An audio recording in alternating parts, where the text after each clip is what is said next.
Graça e paz, Igreja do Avivamento.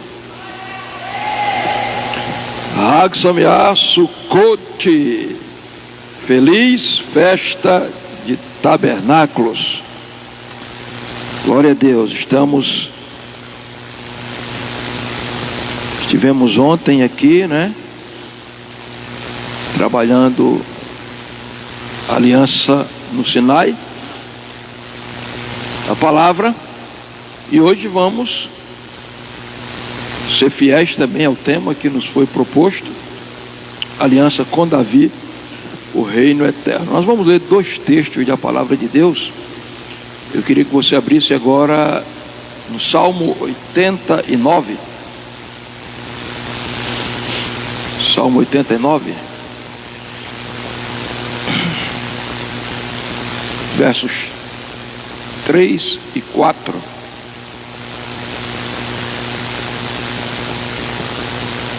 Salmo 89, versos 3 e 4.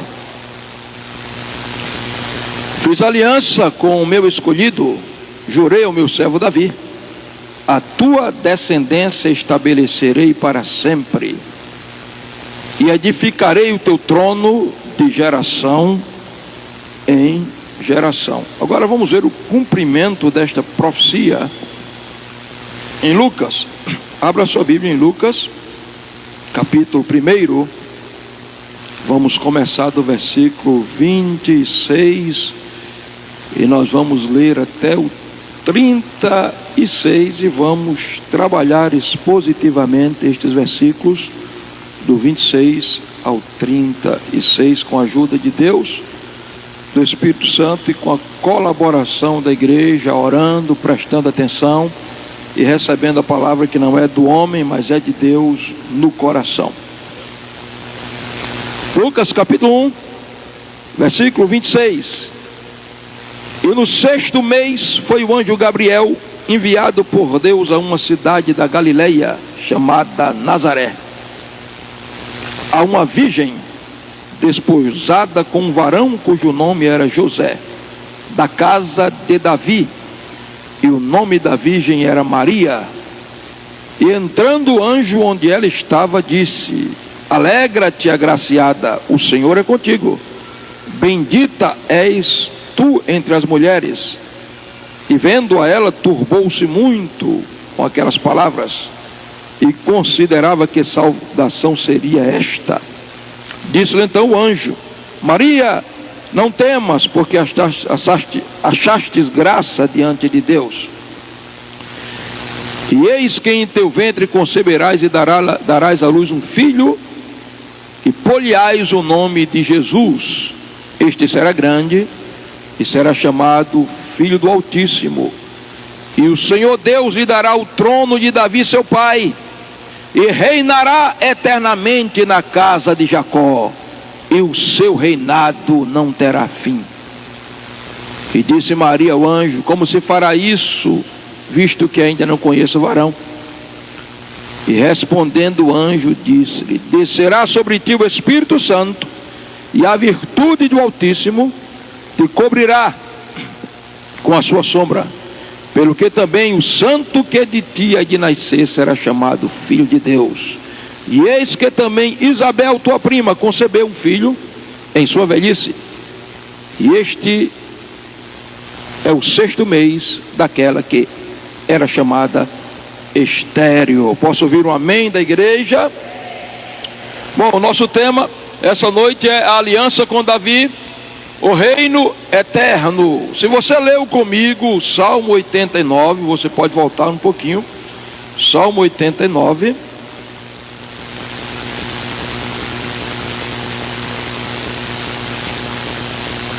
Os versos 3 e 4, você vê a boca de Deus profeticamente falando pelos lábios de Etã, o autor deste salmo. E Deus está dizendo que tem uma aliança, porque Deus é um Deus de alianças, de pactos, como já dizia a música, Deus de pactos. Você encontra no mínimo na Bíblia 7 alianças. Eu não vou falar delas, mas desde a edênica até a nova aliança estabelecida com Cristo. E aqui ele está dizendo que está fazendo uma aliança, um concerto, um pacto de sangue com Davi. Interessante é que ele não diz: eu farei uma aliança com o rei Davi, eu farei aliança com o grande Davi, mas ele diz: farei aliança com meu servo Davi. Porque Deus não está preocupado em fazer aliança com grandes homens ou grandes líderes. Não, Deus está procurando corações de servos. Títulos não impressionam a Deus. Eu estava em Israel com o apóstolo Jonas em 2011, e eu sentei de um lado de um pastor, eu não conheço, não sei quem era, e nós estávamos andando e eu olhei para ele e disse: o senhor é pastor? Ele olhou para mim e disse: não, eu sou apóstolo. Aí depois ele parou assim e disse: todo apóstolo é um pastor também. Eu sei, eu creio no ministério quíntuple. É Deus quem dá autoridades, é Deus quem dá apóstolos, Deus quem dá profetas, Deus quem dá pastores. Mas não está escrito que Deus está fazendo aliança com títulos, a não ser com um título: servos. Fiz aliança com meu servo Davi. E na aliança, por causa da fidelidade de Davi, e sobretudo porque Davi era um adorador, Deus vai prometer que estabelecerá o trono dele de geração em geração, ou seja, o trono dele se estabelecerá para sempre. Mas como o trono de Davi se estabelecerá para sempre, se Davi morreu? E não existe filho humano de Davi hoje sentado no trono lá em Jerusalém. É muito simples. Bartimeu entendeu isso quando ele pelo caminho clamou gritando: Yeshua Menezarete, filho de Davi, Ben David. A aliança com Davi repercutia no principal descendente de Davi, Yeshua HaMashiach, o Messias de Israel, aquele que nós celebramos hoje quando celebramos tabernáculos. Então vamos trabalhar aqui. Em primeiro lugar, a aliança de Davi é uma aliança de estabelecimento de um reino eterno. E esse reino eterno começa com o anúncio do nascimento do rei. Então, ponto de número 1, nós vamos encontrar nesse versículo aqui. Você pode jogar aí já, meu filho. Ponto de número 1, nós vamos encontrar os mensageiros do rei ou os mensageiros do reino. Acho que está travado aí, eu não vou perder tempo. Eu vou. Pronto, chegou. Mensageiros do reino, diga: mensageiros do reino. Veja, no versículo 26 diz que no sexto mês, o anjo Gabriel foi enviado por Deus a uma cidade da Galiléia chamada Nazaré, porque a profecia tem que se cumprir. O Salmo 89 vai se cumprir. Passaram-se gerações e milênios, mas a palavra de Deus vai se cumprir. E a Bíblia diz que Deus enviou um mensageiro. O nome dele era Gabriel. E esse mensageiro era um anjo, mensageiro celestial. Anjo no grego, angelus, quer dizer um mensageiro enviado. Deus é um Deus que tem mensageiros, e ele tem mensageiros de alta patente, alta categoria. Gabriel é um deles. E é interessante que os mensageiros de Deus sempre estiveram envolvidos nos planos de Deus.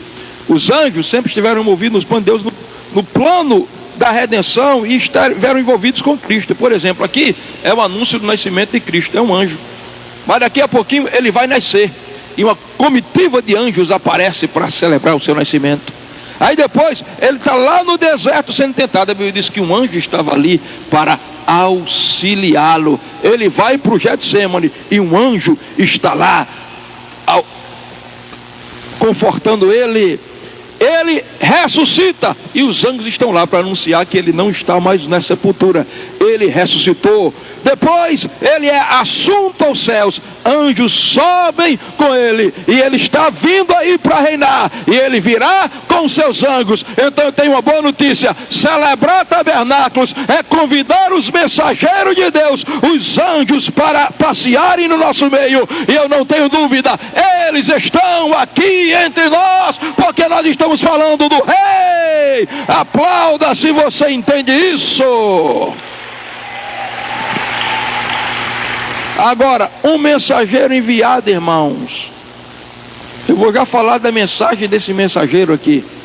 Agora eu quero que você saiba, Deus tem anjos celestiais, mas Deus tem anjos terrenos, anjos humanos. Olha para a cara dessa pessoa que está ao teu lado, olha aí o cara de um anjo.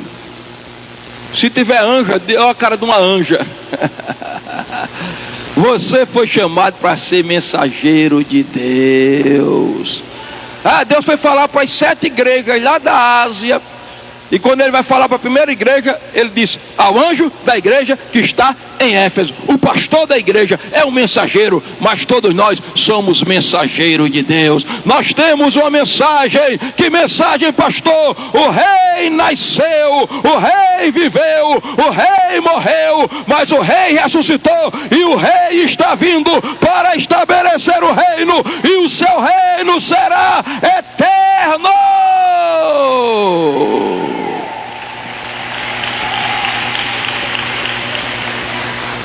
Irmãos,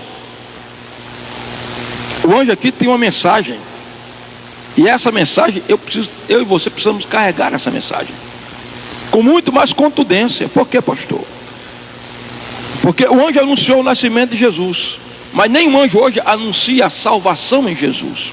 Você lembra lá em Cesareia Marítima, um indivíduo chamado Cornélio estava buscando a Deus, orando, jejuando. Ele queria ser salvo, ele era um prosélito da porta, não circuncidado, mas abraçou o judaísmo, mas ele não tinha o conhecimento pleno.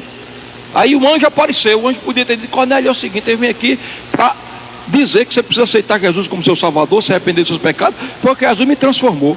Mas qual era o testemunho que o anjo ia dizer? Olha, eu era um anjo desordeiro, eu era um anjo maconheiro, eu era um anjo prostituto. O anjo não tem mensagem de salvação, porque o anjo nunca foi salvo. Ele já nasceu salvo, ele foi eleito desde a criação, criado para adorar e para ser mensageiro. Por isso a Bíblia diz que os anjos atentam para essa mensagem. A palavra grega para atentar ali é assim: eles ficam inclinados, olhando para dentro da igreja, procurando entender esse projeto de salvação. Essa pessoa que não valia nada, que não prestava, e veio para cá, foi transformado, e ele não tem essa mensagem, então ele atenta, ele quer. Mas eu e você temos a mensagem que os anjos não podem anunciar, a mensagem do evangelho, a mensagem do que o rei liberta e salva. Então sejamos mensageiros. Qual é a mensagem do mensageiro aqui? O mensageiro vai anunciar algumas coisas. Ele chega lá em Nazaré, Maria está lá, não sei se fazendo o seu tricô, o seu crochê. Quem sabe à tardezinha, o quarto se ilumina de luz, e o anjo chega com a mensagem. Qual é a mensagem do mensageiro? Primeiro, alegra-te. Primeira mensagem é essa: alegra-te. O anjo tem uma mensagem de alegria, alegria de que o rei ia nascer. E nós estamos aqui para celebrar tabernáculo. Tabernáculo é chamada festa da estação da nossa alegria. É por isso que tabernáculo só combina com dança, com palma, com salto, com brado, com celebração. Já estou eu em 2011, que o apóstolo Jonas me levou lá para Israel, né? Depois ele vai me levar de novo. Ele me levou e Deus quem pagou tudo. Não paguei nada, eu estava na igreja. Eu nem sabia que ele ia pregar na igreja. Um dia eu estou na igreja e digo: eu vou para Israel. Aí minha esposa regalou os olhos para mim. Eu digo: se brincar eu vou esse ano. Não sabia de nada. Aí ele foi lá, pregou. Quem quer ir para Israel? Eu peço, manda o seu pastor para Israel. A igreja me mandou, mas eu ia sem nenhuma prata furada, nem para cá almoçar. Mas eu vou, pela fé. Uns 3 dias antes chegou um irmão para pregar na nossa igreja. E um irmão falando comigo disse: pastor, que o senhor for lá para Israel. Aí ele disse: tu vai para Israel, Cláudio? Eu digo: vou. Rapaz, ora a Deus, isso aí é um negócio aí para mim. Eu vou depositar o dinheiro na tua conta. Na segunda-feira eu liguei e disse: irmão Johnny, o dinheiro está na tua conta. Em 2011, quando eu fui olhar lá, R$1.000 na minha conta. Eu fui, diz ele que quem um disse que ia levando mais dinheiro era eu na caravana. Fui, ainda trouxe dinheiro, ainda tem uns dolarzinhos, até um dia desse lá, né?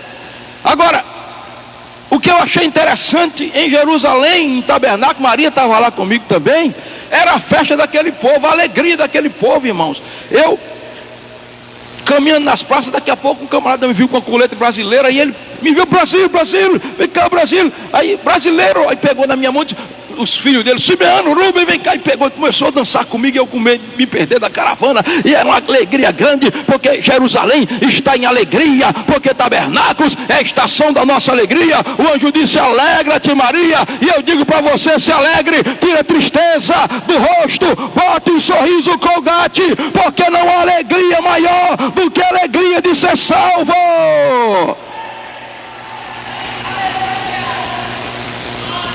Você sabe, até um tempo desse, para ser alegre, você tinha que pagar caro, noitadas, procurando alegria. 3 dias de carnaval, quando terminava, ia lá, o cara botava uma cruz de cinza na tua cabeça, e o vazio estava lá. Hoje não precisa pagar, não precisa mais de nada disso. Por isso que a mensagem de hoje é: alegra-te. Ah, mas por que eu vou me alegrar, pastor? Você vai te alegrar porque o Espírito Santo habita dentro do teu coração. Você vai te alegrar porque os teus pecados foram lavados pelo sangue de Jesus. Você vai te alegrar porque o teu nome está escrito no livro da vida. Você tem o Espírito Santo, a maior fonte de alegria. Mensagem do anjo. Olha, a outra mensagem do anjo. E a igreja precisa ter essa mensagem. A igreja precisa ser uma igreja alegre. A alegria da igreja precisa atrair as pessoas. Não estamos aqui para pregar um evangelho fatalista, um evangelho de desgraça. A mensagem do evangelho é uma mensagem de alegria. Eu sei que tem lágrimas no caminho, tem batalha, mas em todas as lágrimas nós vamos celebrando, louvando e nos alegrando em meio às guerras e às lutas, porque é uma fonte de prazer e de alegria dentro de nós. A mensagem do anjo: alegra-te, agraciada. Aí a gente não entende, pensa que agraciada é uma coisa grande. Agraciada, porque é cheia de graça. Não tem nada a ver. Agraciada no texto grego aqui é cariato, que quer dizer abraçada pelo favor. Não tem nada de grande de Maria, não. Ela foi abraçada pelo favor de Deus. Vem cá, meu pastor Jonas, o senhor está tão bonito hoje que eu quero. O senhor mesmo, vem cá pertinho de mim. Sim, o senhor está bonito demais, está lindão. A palavra agraciada quer dizer isso aqui, ó, abraçada pelo favor de Deus. Maria foi abraçada pelo favor de Deus. Ela não deu um viu grande, não. Foi o favor, ela não merecia isso. Foi o favor, ela foi abraçada, porque o Salvador ia nascer e Deus tomou o corpo de Maria emprestado para entrar na terra. Então eu quero dizer uma coisa para você: você tem uma mensagem. Que mensagem? A mensagem é que você foi abraçado pelo favor de Deus. Ele não viu nada grande em você, nada bonito em você, não havia nada de bom em você, mas o favor, a graça de Deus te abraçou. Aplauda Jesus. Essa é a mensagem, mas vamos correr aqui. Segundo, salve agraciado, o Senhor é contigo, bendita és tu entre as mulheres. Uma mensagem de bênção, irmãos. A palavra bendita aqui é Macários, palavra grega, feliz. Vamos acabar com o evangelho, não é evangelho de maldição. Tem gente que vai pregar o evangelho, a primeira coisa que vai falar é que você está condenado, vai para o inferno, pretinho, vai morrer comido de pique, se não der glória a Deus. Não, senhor. A mensagem do evangelho é uma mensagem que Deus abençoa. Eu sei que a gente tem que pregar a mensagem completa. Eu não estou tirando o juízo de Deus, não. Mas antes de falar de juízo, fale da graça, do amor. Constrange a pessoa com o amor de Deus. O anjo chegou e disse: salve agraciada, bendita. E aí, irmãos, nós somos chamados para ser anjos de Deus, mensageiros dessa mensagem, porque aqui está o modelo. Agora, ponto 2, nós vamos ver: primeiro, mensageiro do reino; segundo, um rei nascido virginalmente. Veja que no versículo 27 diz que o anjo foi a Nazaré encontrar uma virgem, porque o rei ia nascer. Mas que coisa esquisita, nascer de uma virgem. Como nascer de uma virgem? Para que haja nascimento, tem que haver concepção. E a concepção, você há de convir comigo, você sabe disso, só existe quando há a colisão de espermatozoide com óvulo. Então, ao zigote, a fecundação, e o embrião, e o feto, e a criança, e o nascimento. Mas só que o que vai acontecer aqui é algo sobrenatural. Veja que no versículo 27 diz que ele foi enviado a uma virgem. E no versículo 31, a própria Maria, quando o anjo anuncia que você vai conceber e dar à luz, ela vai dizer: eu sou virgem, eu não conheço varão. Mas por que isso, pastor? Porque a profecia tem que se cumprir, irmãos. 750 anos antes, Isaías está andando nas ruas de Jerusalém. E Isaías diz: eu tenho uma mensagem para você, Israel. Eu tenho uma mensagem para você, Jerusalém. E alguém dizia: diga a mensagem. Digo já. Eu tenho uma mensagem, diga a mensagem. Ele diz: o Senhor vos dará um sinal. Que sinal? Um sinal sobrenatural. Eis que a virgem conceberá e dará à luz um filho, e o seu nome será Emanuel, Deus conosco. Porque a virgem vai conceber? Porque Deus vai entrar na terra. E Deus não pode entrar na terra como resultado da fecundação de um óvulo pelo espermatozoide humano. Porque o espermatozoide é a semente do homem, e todo homem é pecador. Todos pecaram, estão destituídos da glória de Deus. Então quando você vai ler Mateus capítulo 1, lá está escrito: fulano gerou Beltrano, Beltrano gerou fulano, e vai gerando. Quando chega no pai de José, diz: fulano gerou José. Aí depois diz: José, não diz José gerou Jesus, diz José, marido de Maria, do qual nasceu Jesus, que se chama o Cristo. Deus tinha que dar um drible em Satanás, porque todos ele tinham feito cair, tudo tinha que, e um tinha que redimir, o rei tinha que ser redentor. Então não podia ter a semente de Adão, o vírus do pecado corria no sangue de José, não podia. Então Deus vai dar um checkmate, porque Gênesis 13:15 tem que se cumprir. O que é que diz Gênesis 13:15? Porém, inimizade entre ti, entre a mulher, entre a tua semente e a sua semente, essa te ferirá a cabeça, tu lhe farás o calcanhar. A palavra semente no texto hebraico é zerá. Zerá quer dizer espermatozoide. No texto hebraico quer dizer o espermatozoide, aquele que será gerado do espermatozoide da mulher, vai ferir a tua cabeça. Mas que loucura é essa? Mulher não tem espermatozoide. Exatamente, porque foi a semente de Deus que entrou no útero de Maria. Então Jesus nasceu virginalmente, porque ele nasceu sem pecado. É por isso que o sangue dele purifica. É por isso que os demônios têm medo do sangue de Jesus, porque é o sangue puro. Não tem vírus do pecado no sangue de Jesus. O rei tinha que nascer virginalmente. Mas em terceiro lugar, o rei tinha que nascer sobrenaturalmente, irmãos. Ia nascer de uma virgem.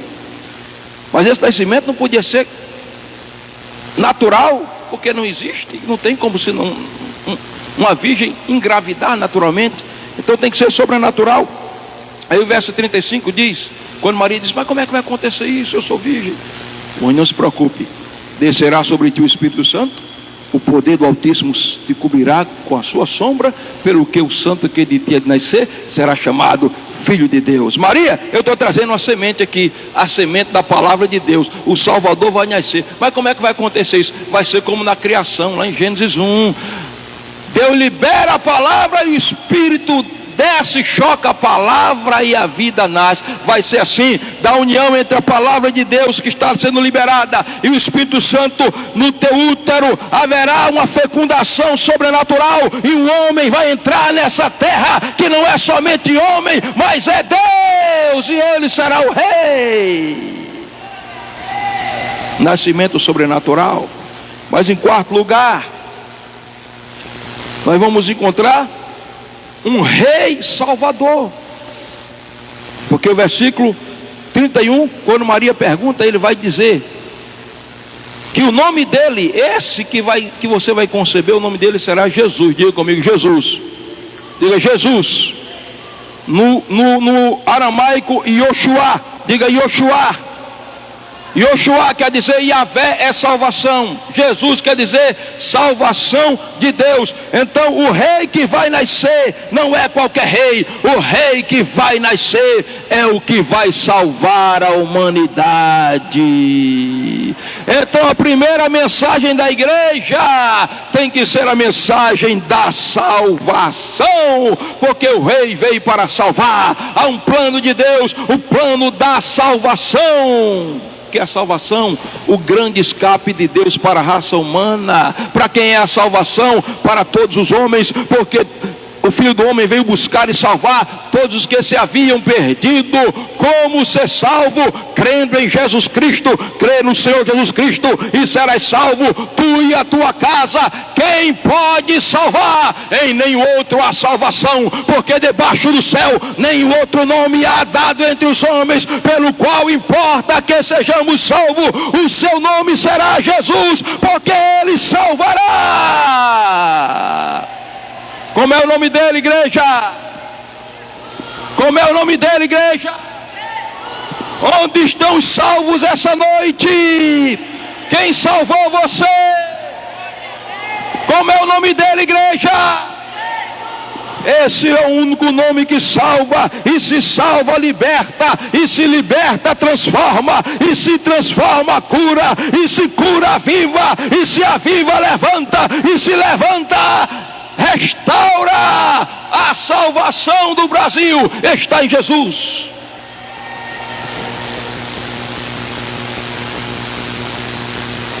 Por isso que o anjo disse, o nome dele será Jesus. Agora, em quinto lugar, esse rei será um rei grande. Versículo 32. Este será grande. Diga grande. Diga grande. A palavra aqui é mega, esplêndido, preparado em grande escala, majestoso, irmãos. Irmãos, Jesus é o Rei dos Reis e Senhor dos Senhores, porque não há ninguém que se compare a Ele. Presta atenção. O trono dos Césares passaram, o trono dos Herodes passaram, o trono dos faraós passaram. Os grandes desse mundo nascem, morrem, se acabam, os déspotas se acabam, os tronos deles ruem, mas o nosso Deus, o nosso Cristo tem um trono eterno, porque Ele é grande, Ele é maior que o maior dos maiores. Então, porque você está dizendo, pastor, eu estou aqui com um grande problema, um diagnóstico grande, uma dificuldade grande, uma crise grande. Que conversa é essa, irmão? A Bíblia diz que o anjo disse, esse será grande. Grande é o teu Cristo, é maior do que a luta, do que a guerra, do que a ansiedade, do que a depressão. Ele é grande. Ele é tão grande que a Bíblia diz que um dia ele colocou esse dedo em Andrômeda, e esse outro dedo medindo a Via Láctea, ele mediu o céu a palmos. Depois, na cova da mão, ele juntou as águas do oceano todo, e com esses três dedos juntou o pó da terra todo. Ele é tão grande que o céu é o seu trono e a terra é o banquinho dos seus pés. Eu estou vendo esse Cristo grande entre nós. Celebremos o grande. Ele será grande. Vale um aplauso para eles. O grande e também divino, humano e divino. Veja o verso 32. Este será grande e será chamado Filho do Altíssimo. Se é filho do Altíssimo, não é filho do homem simplesmente. Se é filho do Altíssimo, ele é filho de Deus, então ele é divino. Para ser filho do Altíssimo tem que ser divino. E o Senhor Deus lhe dará o trono de Davi. Mas aí ele é filho de Davi, mas ele é filho do Altíssimo, ele é filho de Davi. Ele tem dois pais, filho do Altíssimo e filho de Davi.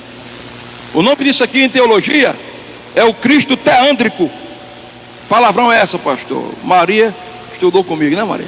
Teândrico, Theos, Deus, Antropos, homem. O Cristo teândrico quer dizer o Cristo que tem a natureza hipostática. O que é isso, pastor? É o Cristo que tem duas naturezas.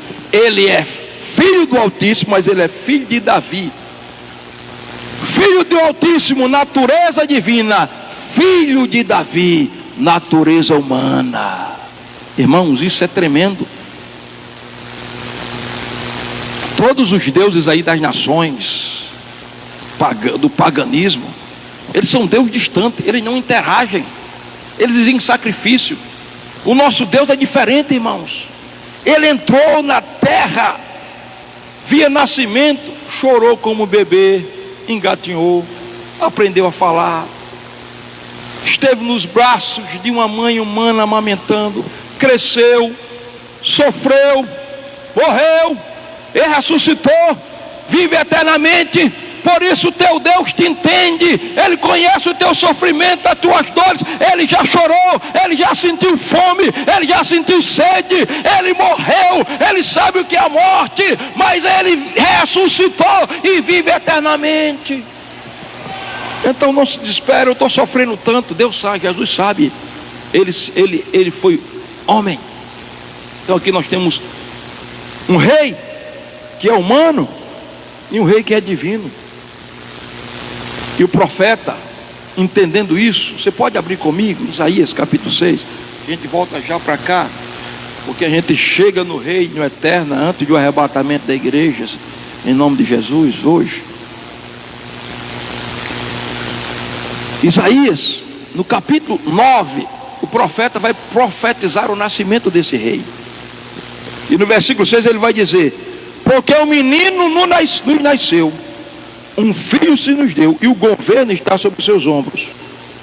E o seu nome será maravilhoso por causa das suas obras, conselheiro por causa das suas palavras, Deus forte por causa da sua natureza, Pai da eternidade por causa da sua origem, príncipe da paz por causa do seu governo. Aí o versículo 7 diz: e do aumento do seu governo haverá paz. Aí aqui, irmãos, tem uma coisa que deixa qualquer judeu ortodoxo que não quer crer que Jesus é o Messias doido. O que?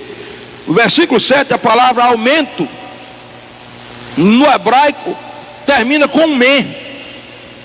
E esse men é fechado. A primeira vez que acontece isso na Bíblia.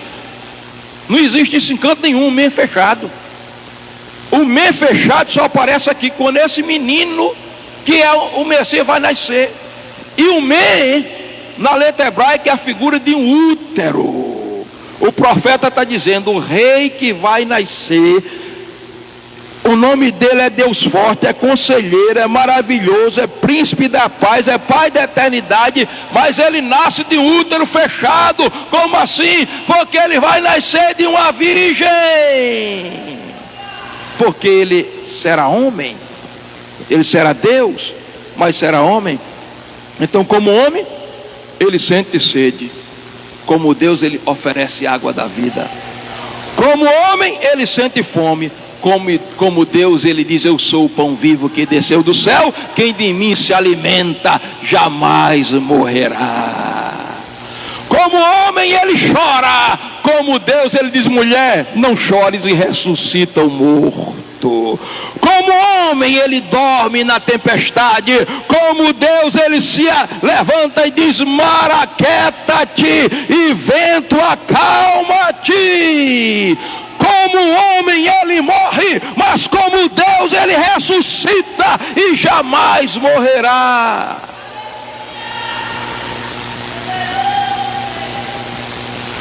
Diga: um rei humano e divino. Em sétimo lugar, para a gente ir para o reino eterno, um rei nascido em tabernáculos. Um rei nascido em tabernáculo, pastor? Não foi 25 de dezembro não, pastor? Foi não. Foi em outubro, eu só não sei o dia, mas foi em outubro. Como é que o senhor prova? Vou provar agora. Presta atenção. O texto diz que o anjo Gabriel foi enviado no 6º mês. O 6º mês da gestação de Isabel, a prima de Maria, a mulher de Zacarias. Zacarias está oferecendo o sacrifício no 24º turno de Abias, que era o turno de Abias, 24º turno. O 24º turno de Abias acontece 9 meses antes da Páscoa. E o mesmo Gabriel chega para Zacarias e diz: você vai ter um filho, vai ser um profeta nazireu, não faça ele tomar vinho nem nada, ele será uma voz profética. Ele duvida, mas Deus não quer saber. Isabel engravida. Quando ela está com 6 meses de gravidez, ela visita Maria. E Jesus é concebido. Então preste atenção. Se João Batista é concebido 9 meses antes da Páscoa, que era o turno de Abias, quando é que ele nasce? Diga, na Páscoa. Ele nasce na Páscoa. E a Páscoa em que mês é? Abril. Aí você vem comigo, ó. Abril, maio, junho, julho, agosto, setembro, outubro. 6 meses depois, Jesus nasce. Ele nasce em tabernáculo. Agora, como saber que ele nasce em tabernáculo? Vai comigo em Lucas capítulo 2. Eu vou te dar algumas pistazinhas. Lucas capítulo 2. Quando os anjos aparecem para anunciar o nascimento de Jesus, ele diz assim: não temas, porque eis que vos trago nova de grande alegria. Diga, nova de grande alegria. O Salvador nasceu. Tabernáculo é chamado de estação da nossa alegria, irmãos. Existia lá um cerimonial, inclusive a última festa do tabernáculo é chamada Alegria da Torá. Eu estava lá no hotel, quase meia-noite, ao apóstolo João Cláudio, vamos ver um negócio bonito ali. Aí eu fui, quando cheguei lá numa sinagoga, os judeus, tudo aquelas Torá dançando, celebrando a alegria da Torá. E existe um cerimonial na festa dos tabernáculos, que é chamado Shabbat Hashovah, que quer dizer o regozijo no lugar da retirada das águas.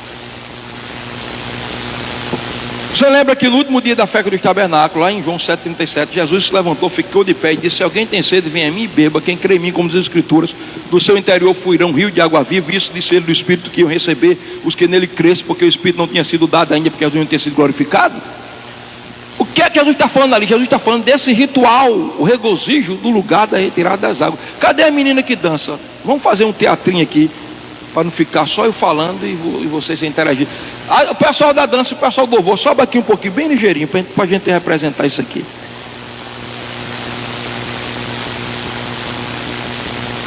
Vou esperar aqui vocês rapidamente.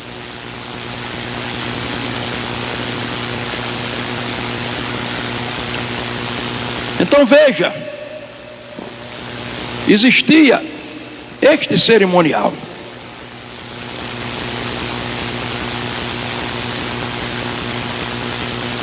Vamos celebrar uma música judaica aqui, ou uma música bonita que você saiba aí, bem bonito.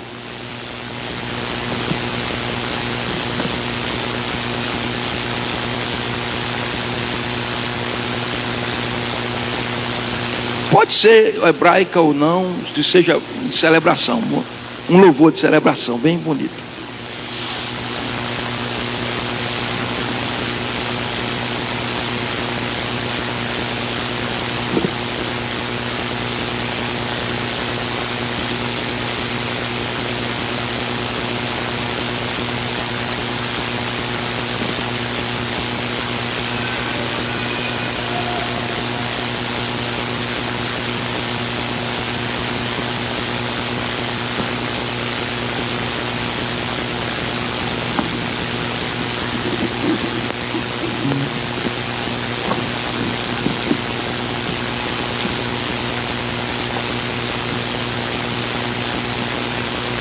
Então preste bem atenção.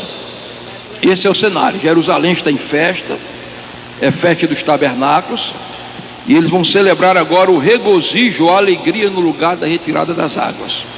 Todos estão citando Isaías 12: e vós com alegria tirareis águas das fontes da salvação. Enquanto eles cantam e celebram e recitam esse texto: vós com alegria tirareis águas das fontes da salvação, e eles vão celebrando e cantando. Esperar os levitas aí do templo estão se preparando, e as dançarinas estão aí preparando.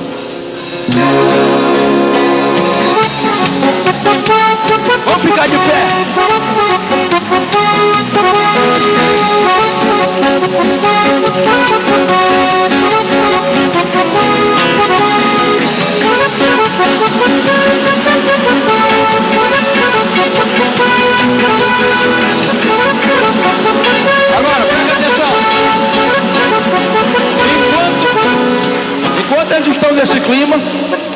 sacerdote está indo em direção ao altar. Vai lá, vai lá.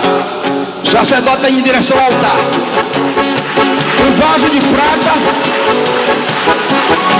Quando chega perto do altar, aí o sacerdote, lá no lugar da retirada das águas, derrama água. Derramando água, ele está dizendo: assim como aquela pedra no deserto verteu água e 3 milhões de judeus não morreram, e eles celebraram com alegria, nós estamos celebrando aqui essa festa. Estamos celebrando porque Deus nos dará chuva. Eles estão fazendo isso. E eles estão celebrando. Vai lá.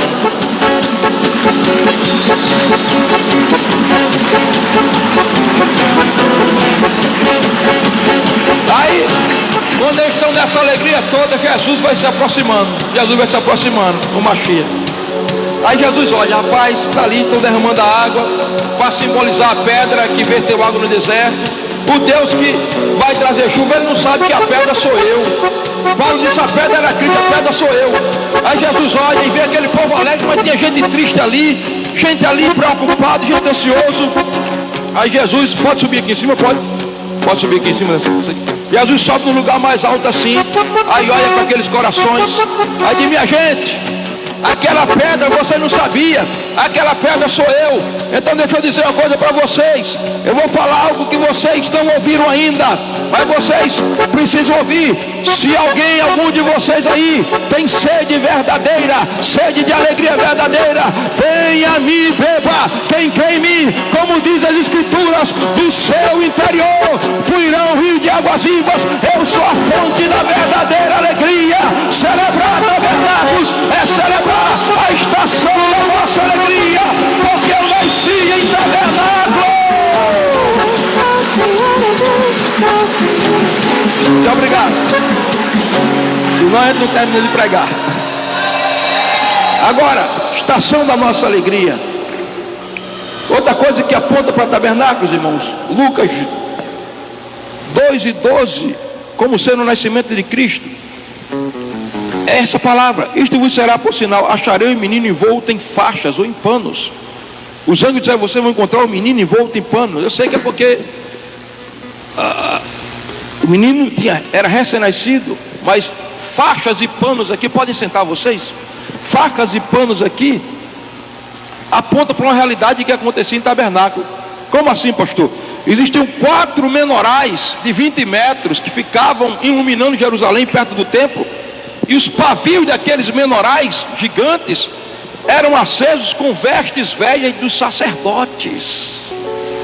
Jesus está dizendo: eu estou nascendo em tabernáculo porque eu sou o sacerdote, o sumo sacerdote dos bons futuros. Mas eu quero dizer uma coisa para vocês: eu estou envolto em panos aqui porque eu sou também o pavio que fumega, e eu estou envolto em pano porque eu sou o menorá celestial. É por isso que em pleno tabernáculo ele se levanta em João 8:12 e ele diz: eu sou a luz do mundo, quem me segue não andará em trevas, mas pelo contrário terá a luz da vida. Hoje nós estamos celebrando o nascimento da luz que nos iluminou, o sol da justiça que tirou as trevas da nossa vida e trouxe luz ao nosso coração. Outra coisa aqui, irmãos, o anjo disse: achareis o menino numa manjedoura. E a gente pensa aqui que é um coxo de animal. A palavra manjedoura nesse texto é extraída de Gênesis 33:17, que diz que quando Jacó chegou em determinado lugar, os animais dele ficaram acampados em cabanas. Ele colocou o nome daquele lugar Sucote, ou Sucata, ali a cabana, Sucote, tabernáculos. O rei nasceu em tabernáculos. Celebremos ao rei que nasceu em tabernáculos. Se vocês quiserem ficar aqui, vamos para o último ponto. Nós vamos encerrar a mensagem. Se eu botar o relógio aqui para ele dizer, está na hora. Último ponto, não sei. Vamos lá. Ponto 8. Um reino eterno, irmãos.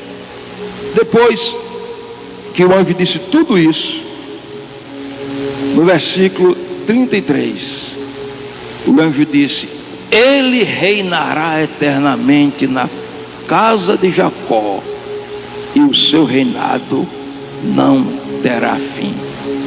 E no verso 32, o Senhor lhe dará o trono de Davi, seu pai.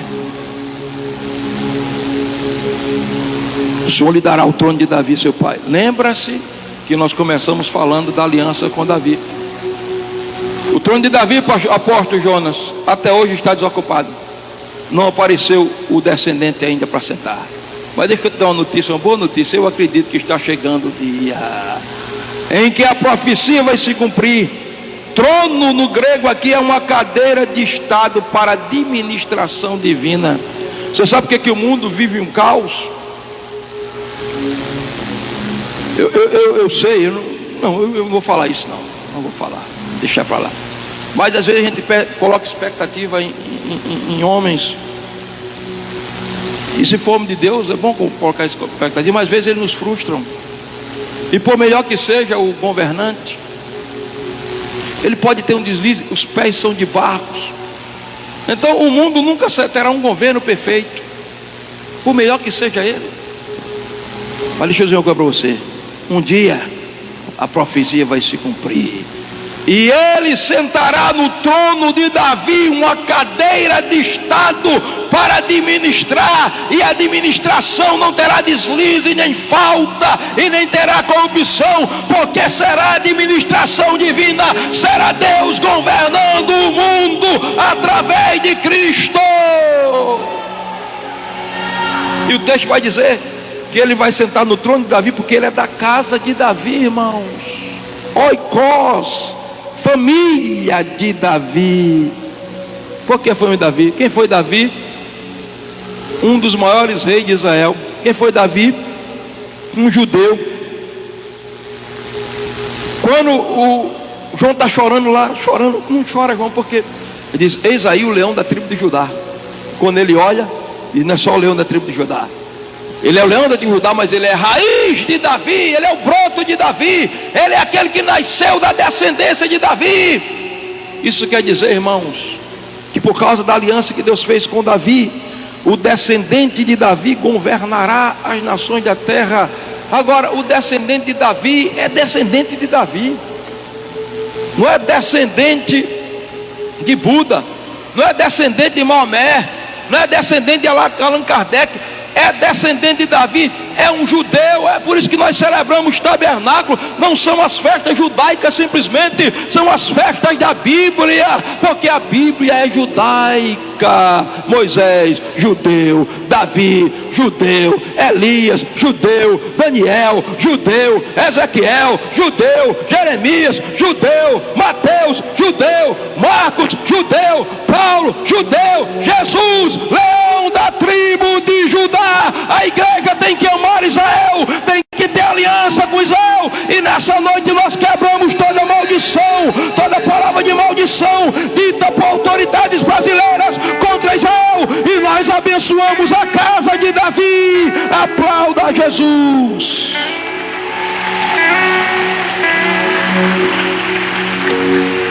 A promessa é que um dia o tabernáculo de Davi se estabelecerá. Por quê? Nono lugar, o rei voltará. O retorno do rei, a profecia diz: ele se sentará sobre a casa de Davi, e o seu reinado não terá fim. Ele virá para estabelecer o reino.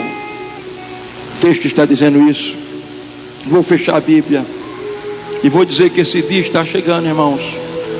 Os sinais já apontam. Está sendo difícil viver na terra.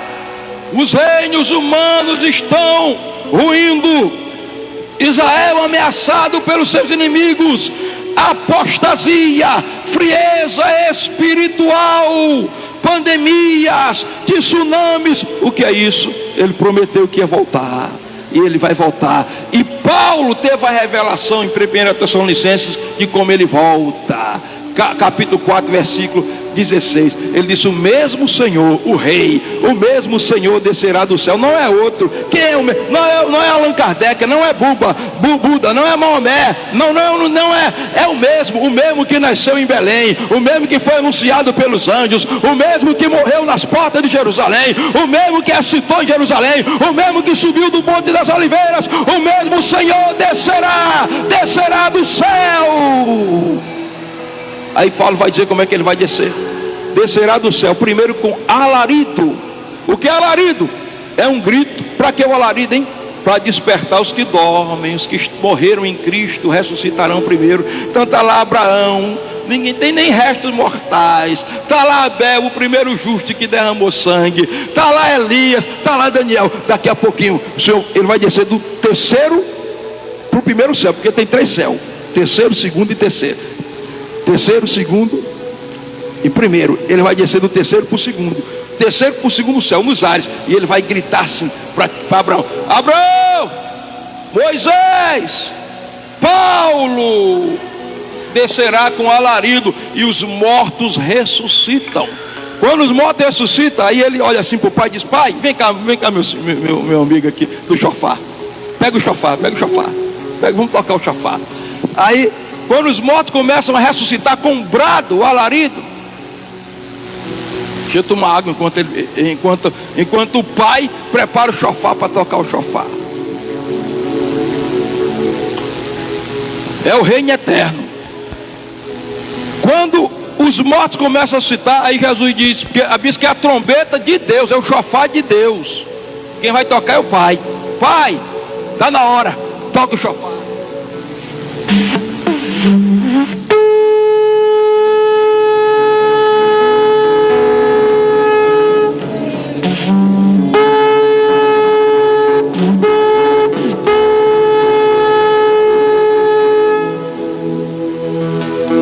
A Bíblia diz: no momento, no abrir e piscar de olhos, ante o último toque do chofar,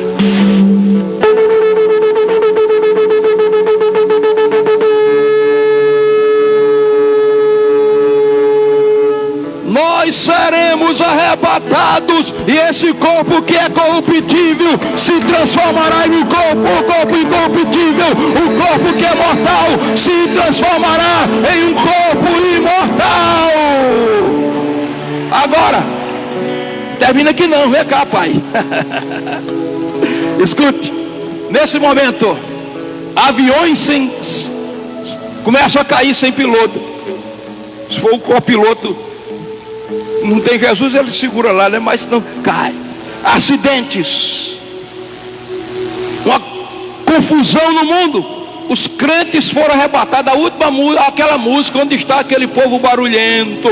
Onde está que não se vê mais? Meu irmão, agora não vai celebrar mais tabernáculo aqui no MIB, não. Agora vai inaugurar para celebrar no reino.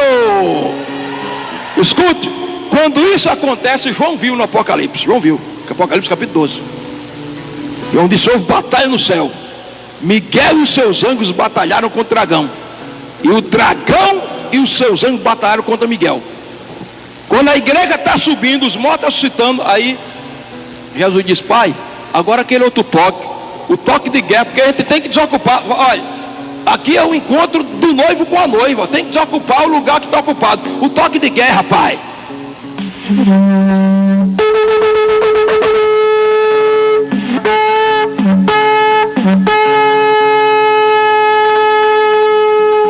Quando Miguel escuta esse toque, Miguel entende. Pá, exército. Miguel, general de guerra, o exército todo. Pá. Mas a gente vai para onde, Miguel? Missão especial. Pá. A Bíblia diz: houve batalha no céu. Miguel agora batalhando contra o dragão. Aí Miguel dá um mata-leão lá. Miguel fortão assim como Estevão, dá um mata-leão de Satanás, dá na cabeça dele, e ele vai caindo.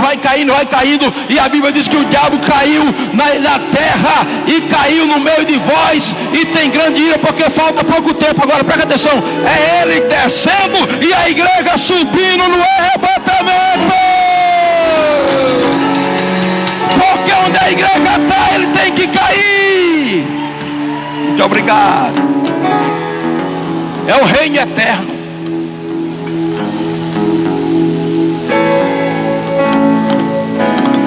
É o reino eterno. 7 anos, casamento da igreja com Jesus, boda do cordeiro e o pau quebrando aqui. Pau quebrando, anticristo assume o controle, catástrofe. Aí o povo vai ver com que é Satanás agora, né?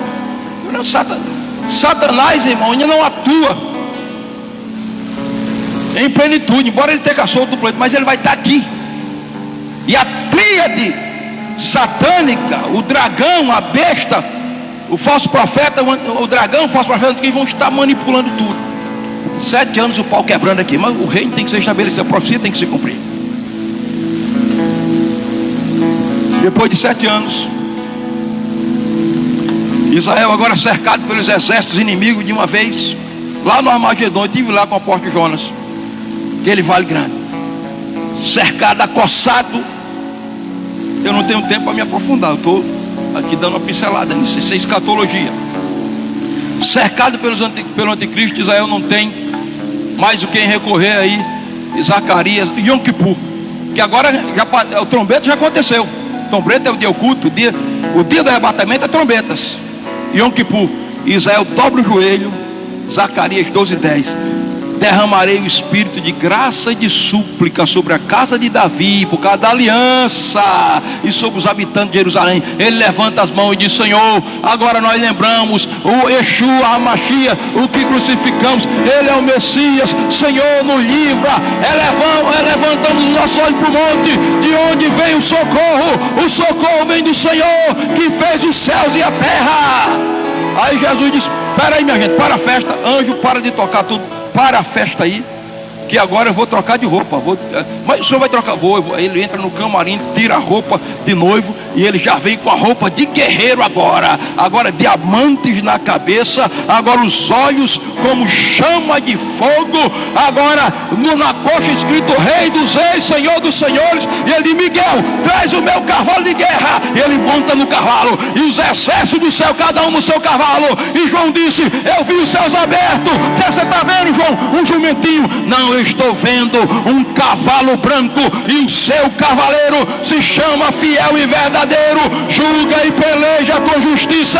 Quem é ele? É o Rei dos Reis, é o Senhor dos Senhores, é o descendente de Davi. Ele vem estabelecer o reino eterno. Daqui a pouco o demônio disse: dragão, está vindo um exército aí. Aí Satanás diz: não, aqui o território é meu. Que exército? Vamos enfrentar esse exército. Aí o anticristo e a besta disse: o falso profeta, vamos enfrentar o exército. Aí Jesus: não vou perder tempo com ele não. A Bíblia diz: com o assopro da sua boca ele aniquilará o inimigo. Besta e falso profeta te bum no lago de fogo. E o diabo está lá: agora comigo ninguém manda não. Aí Jesus: não vamos perder tempo. Anjo forte, vem cá. Aí o anjo pega, amarra ele numa corrente, joga no poço do abismo, e Jesus vai no cavalo. Lá vai Jesus no cavalo. Pronto, vou para Jerusalém. Vai para Jerusalém. Ele salta do cavalo e pisa no Monte das Oliveiras. Eu estive lá. Quando ele pisa no monte, o monte se parte em dois. E agora eu vou sentar no trono. É no trono de Davi que eu vou sentar. Diga: o reino é eterno. Quando ele senta no trono, irmãos, algumas coisas vão acontecer. Eu vou abrir aqui para terminar. Deixa eu mostrar para você o que vai acontecer quando ele senta no trono. Zacarias capítulo 14. Fugireis, versículo 5: fugirei pelos vales e pelos montes, porque o vale dos montes chegará a Azazel, e fugireis assim como fugiste do terremoto no dia de Uzias e de Judá. Então virá o Senhor meu Deus e todos os santos contigo, e acontecerá naquele dia que não haverá preciosa luz nem espessa escuridão, mas será um dia conhecido, nem dia nem noite, e acontecerá que no tempo da tarde haverá luz, porque o brilho da glória dele vai iluminar o mundo inteiro. A luz não haverá à noite naquele dia, o brilho da glória. Aí a Bíblia diz assim, ó, verso 9: o Senhor será rei sobre toda a terra, um será o seu nome. Aí, olha, verso 16: e acontecerá que todos os que restarem de todas as nações que vierem contra Jerusalém subirão de ano a ano para adorarem o rei e celebrarem, diga, a festa dos tabernáculos. E se alguma família não subir para celebrar a festa dos tabernáculos, não virá chuva sobre ela. Vem cá, meu irmão do chofar, traga o seu talite aqui. Apóstolo, o senhor me dá 5 minutos para mim terminar. Suba aqui com o seu talite. Eu quero aqui 9 homens, bem ligeirinho, vem bem rápido. 9 homens aqui porque está terminando. Vem correndo, 9.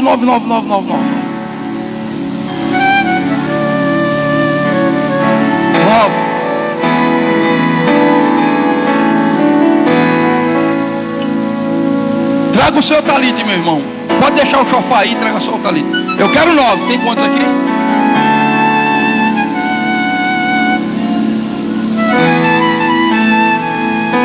Pode deixar o chofar ali. Quero só o talite.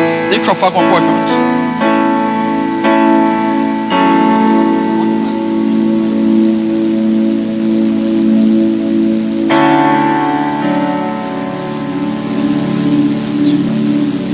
Escute. Jesus está sentado no trono, comandando agora o mundo. Algumas coisas gloriosas vão acontecer. O reino é eterno. E ele diz agora: decreto do rei dos reis: todas as nações da terra têm que subir para Jerusalém para celebrar a festa dos tabernáculos. Aí Zacarias 8:23, vem cá. Um judeu está passando nas ruas de Nova York. Aí a Bíblia diz, Zacarias 8:23, 10 homens de todas as nações, cada um vai pegando aí, vai pegando, pode juntando. Do outro lado aqui, do outro lado agora. 10 homens de todas as nações pegarão, o senhor vai andando aqui um pouquinho, eles vão acompanhando. Pegarão nas franjas do talite de um judeu. Então tá aqui, ó, um americano, um espanhol, um argentino, um colombiano, um chinês, um japonês, um coreano, um britânico, um uruguaio, mas no meio dele tem um brasileiro também. Pegarão no talite de judeu. Aí o judeu pergunta: o que é que vocês querem comigo, minha gente? Aí você responde desse jeito: nós queremos ir a Jerusalém para celebrar a festa dos tabernáculos, porque o rei é eterno. Quem vai estar lá? Quem vai estar lá comigo? Eu vou a Jerusalém. Fica de pé. Irmãos, é o reino eterno. Jesus senta no trono. Quando Jesus senta no trono, assim que ele sentar no trono, Isaías 35 vai se cumprir. Uma efusão de milagres, uma onda de milagres. A Bíblia diz que a língua do mudo vai falar, sem ninguém orar. O mundo começa a falar. O que é isso? É o rei sentado no trono. A Bíblia diz: os coxos começam a saltar, os paralíticos começam a saltar das cadeiras de roda, as enfermidades começam a destruir. E a Bíblia diz que alguém invocar o nome do Senhor será salvo, porque a terra se encherá do conhecimento de Deus, como as águas cobrem o mar. Agora, Jesus não vai administrar só não. Vai ter 12 tronos. Os 12 que andaram com ele vão sentar em tronos para administrar com ele. Mas lembra que a aliança é com Davi? Porque a aliança é com Davi. Ezequiel 37:24 diz: vai haver um trono especial para Davi, e Davi, meu servo, será príncipe com eles. Olha para o seu irmão e diga: vale a pena servir esse rei. Vale a pena servir esse rei. Celebrar tabernáculos é celebrar o rei que terá um reino, e que tem um reino, e o seu reino é eterno. Amém, queridos? Coloca a mão no seu coração. Diga: Pai, obrigado pelo reino eterno e pelo rei Jesus, que é meu rei, Eu quero viver os valores desse reino.